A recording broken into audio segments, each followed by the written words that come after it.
food sovereignty comes from this international peasant movement, La Via Campesina.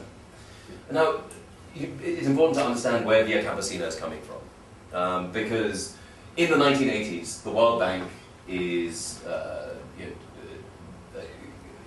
embarking on this structural adjustment program for Africa. Via Campesina, so the World Bank was, was doing all this, and it was becoming clear pretty quickly that people were pissed off. And the World Bank needed cover, it needed legitimacy. And so they were like, well, we've done all this, but maybe now's a good time to consult. We'll have participation. So they try and find people who will say, yes, what you're doing is quite right. And the World Bank says, oh, what we need is rural organizations. Is anyone here in a rural organization who will validate what we're doing? And if you are interested in validating, we'll fly you first class to Washington and maybe you can have some contracts. And of course, that sort of dangling of the tender of like, well, you can be part of development, come to Washington, DC, we have money. This was very attractive. And so a lot of development NGOs pimped themselves out. They basically said, yeah, we must consult with our stakeholders, and they go back in the back room, they talk to the board, they come back, and yeah, she says it's fine. But there's no genuine consultation, there's no genuine stakeholders. These were a few NGOs that were purported to be doing a development project. Maybe they worked in a village with authentically poor people, but it wasn't. And what Via Campesina was annoyed with was the fact that this tiny little NGO. There's a huge peasant movement over here that has for a long time very articulately been demanding what it wants. And again, you can see the similarities here between Al-Ahlali and SDI, for instance. There's this huge movement that has been organizing, and it's democratic, member-driven. And the World Bank can't consult with them because when the World Bank says, would you be interested, they tell the World Bank to fuck off. And so the sort of the mechanisms of legitimacy about these NGOs sort of toy-toying along with the World Bank. So Via Campesina says, well, no, we must organize as well. So we have a number of movements from Latin America and from Europe initially, starting to build this international peasant movement, and now it's a sort of global phenomenon. But that's the sort of origins of Via Campesina. And Via Campesina then starts building a platform. Now, Via Campesina is formed in, 92, 93. But it takes 3 years of engagement and consultation for them to actually generate this platform, because there's not one bloke in an office writing it down. It takes time to do all this. And by 1995, they have this idea, and it's called food sovereignty. And the idea of food sovereignty is explicitly against another policy that's internationally agreed upon, called food security. Now, food security over here says you are food secure when you have access to sufficient food to lead a healthy life. And that sounds great. Who doesn't want enough food to lead a healthy life? The trouble is that you can be food secure in prison. Right? The food security doesn't talk about control. It doesn't talk about power.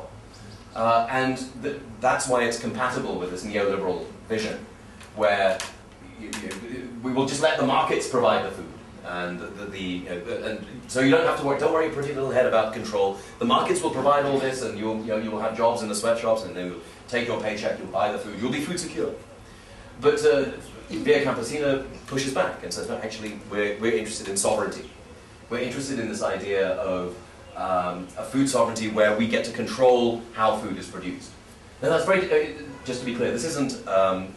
Sometimes this food sovereignty idea gets caricatured as everyone must just produce for themselves. Every country produces within its own borders, there's no trade, there's no exchange. No, that's not what food sovereignty is about. Food sovereignty is just about democratically controlling that, the way we control, the way we have food.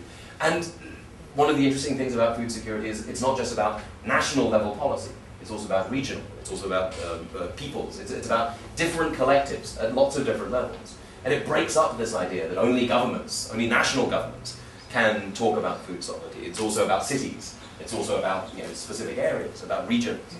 And that's a very different model for understanding how we eat and how we control what we eat. And it's not entirely wide open. This idea of food sovereignty has some basic ideas in it. Like, if you are, one of the key ideas is that Europe and North America must stop dumping their products at below the cost of production. Because Europe and America spend millions of dollars, billions of dollars every year to subsidize their farmers. The appalling figure is that every European Union cow gets $2 a day. Every cow in the European Union gets $2 a day, and that's the level of subsidy there. But it's there's a you could say the same thing about corn farms in the United States, or you can find a range of goods which are subsidized this much. But of course, then you produce a lot of this stuff, and then these governments sell it cheaply in the global south, and that means that farmers who are struggling in the global south have their livelihoods wiped out. So one of the demands of food sovereignty is that must stop. If we're going to be sovereign, then we must stop all this crap coming in. We must be able to make our own decisions.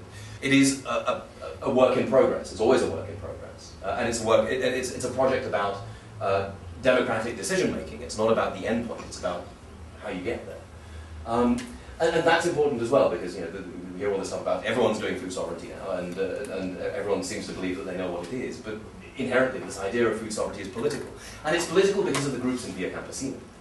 Because there are some groups in Via Campesina who are landless.